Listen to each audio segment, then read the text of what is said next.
Hello नमस्कार, स्वागत है आपका हमारे चैनल डिवोशनल ग्रोथ पर। आज के इस वीडियो में आज हम जिस पात्र की बात करेंगे उन्हें अगर भूले बिसरे पात्रों में कहा जाए तो कोई गलत नहीं होगा। हम अर्जुन, भीम, नकुल, सहदेव और यहाँ तक कि दुर्योधन और शकुनी की बातें करते रहते हैं, लेकिन कुछ पात्र ऐसे हैं जो अमर हो गए लेकिन उनका नाम आज शायद ही कोई जानता होगा। महाभारत के ऐतिहासिक युद्ध में कई पात्र वीरगति को प्राप्त हुए थे, लेकिन कुछ ऐसे भी पात्र थे जो युद्ध मैदान में तो नहीं गए लेकिन अपने कार्य के द्वारा अमर हुए।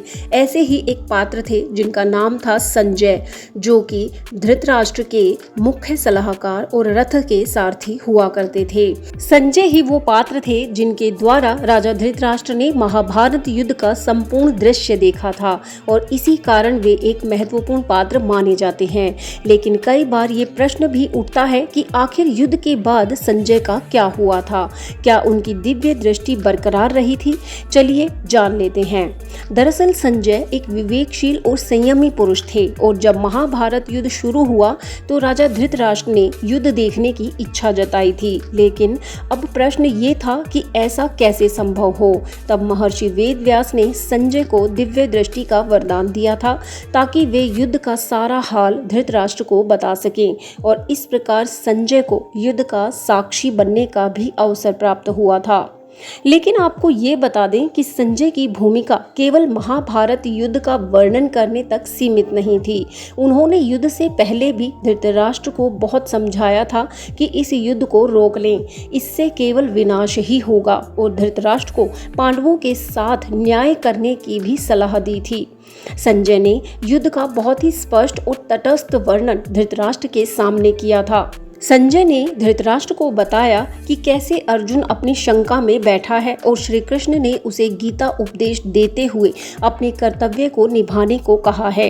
युद्ध में हुए नरसंहार से लेकर भीम की प्रतिज्ञा, द्रोणाचार्य का वध, कर्ण की मृत्यु और दुर्योधन का दर्दनाक अंत, इन सब का वर्णन बड़ी ही निष्पक्षता से संजय ने किया था। लेकिन इन सब घटनाओं के आंखों देखी वर्णन के कारण संजय का मन बहुत ही व्यथित हो गया था। इससे उनकी मनोस्थिति पर बहुत अधिक परिवर्तन आया था और वे भी धृतराष्ट्र, गांधारी, कुंती और विदुर के साथ गहरे शोक में डूब गए थे, क्योंकि उन्होंने लाखों योद्धाओं का रक्तपात देखा था जबकि स्वयं युद्ध में नहीं थे। लेकिन प्रत्येक सैनिक के वध को उन्होंने करीब से महसूस किया था। इस भीषण रक्तपात को देखकर ही अंत में संजय ने वैराग्य की ओर अपना रुख किया था। कहा जाता है जब युद्ध समाप्त हो गया था और युधिष्ठिर हस्तिनापुर में सम्राट बन गए, तब उन्होंने धृतराष्ट्र और गांधारी को भी बहुत ही सम्मान के साथ रखा था। लेकिन धीरे धीरे धृतराष्ट्र, गांधारी, कुंती के मन में वैराग्य उत्पन्न हो गया था और इन्हीं के साथ संजय भी वन में चले गए थे और वहां पर उन्होंने एक तपस्या का जीवन जिया। कहा जाता है कि वन में भी संजय ने धृतराष्ट्र की सेवा की थी और उनके भोजन और तपस्या आदि का विशिष्ट ख्याल रखा था। कुछ समय बाद विदुर ने अपने शरीर का त्याग कर दिया और कुछ समय बाद कुंती, गांधारी और धृतराष्ट्र ने भी अग्नि में अपना जीवन समाहित कर दिया था।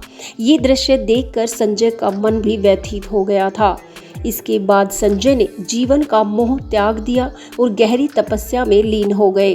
वैसे तो उनकी मृत्यु का स्पष्ट वर्णन महाभारत में नहीं मिलता है, लेकिन कहा जाता है कि गहन तपस्या करते हुए ही उनकी मृत्यु हो गई थी।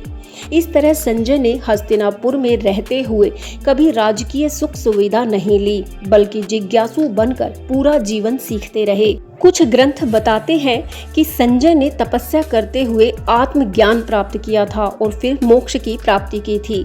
संजय ने संसार में हर भावना को बहुत ही करीब से महसूस किया था, चाहे वो मृत्यु हो, विनाश हो या वैराग्य हो। अब उनका अंतिम लक्ष्य ईश्वर की प्राप्ति ही रह गया था। आइए जानते हैं कि संजय का जीवन हमें क्या सिखाता है। संजय का जीवन हमें ये सिखाता है कि आत्मज्ञानी बने रहें लेकिन अहंकारी ना बने। संजय बुद्धिमान और विवेकी होकर भी अपने सेवक होने का फर्ज बखूबी निभाते थे।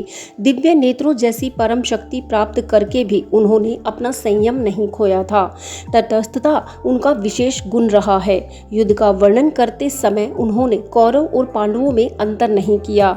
जब अर्जुन कर्ण का वध करने के बाद गलत ठहराए गए तब उनकी निंदा करने से भी वे पीछे नहीं हटे और समय समय पर हस्तिनापुर के अन्याय जो पांडवों के प्रति किए गए उनका भी बखान धृतराष्ट्र के समक्ष करते रहे। उन्होंने संयम दिखाया, युद्ध में विनाश का दृश्य देखकर भी अपने आप को संतुलित रखा, अपने कर्तव्य से पीछे नहीं हटे और हमें भी यही सीख देते हैं कि परिस्थितियां कितनी भी विषम हो, उनका डटकर सामना करना ही सफल बनाता है। संजय जी का युद्ध के बाद वैराग्य को अपनाना दर्शाता है कि बाहरी युद्ध से ज़्यादा मन का युद्ध बड़ा होता है।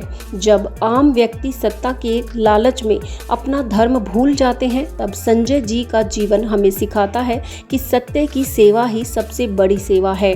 इस तरह एकांत में उन्होंने अपना जीवन गुजारा और मोक्ष को प्राप्त किया। संजय जैसे पात्रों को ज्यादा याद तो नहीं किया जाता, उनका ना कोई स्मारक है, केवल आत्म शांति ही उनकी पहचान बनी थी। संजय जी हमें सिखाते हैं कि ज्ञान केवल देखने का नहीं, समझने और जीवन जीने का तरीका भी है। इस तरह संजय इस बात को समझे और अमर हो गए। आप संजय जी के बारे में क्या जानकारी रखते हैं और वीडियो में दी गई जानकारी आपको कैसी लगी, कमेंट करके जरूर बताएं। और ऐसे ही ज्ञानवर्धक वीडियोस के लिए चैनल से जरूर जुड़ें, इसे सब्सक्राइब जरूर करें। यहाँ तक वीडियो देखने के लिए बहुत बहुत धन्यवाद। जय श्री कृष्णा।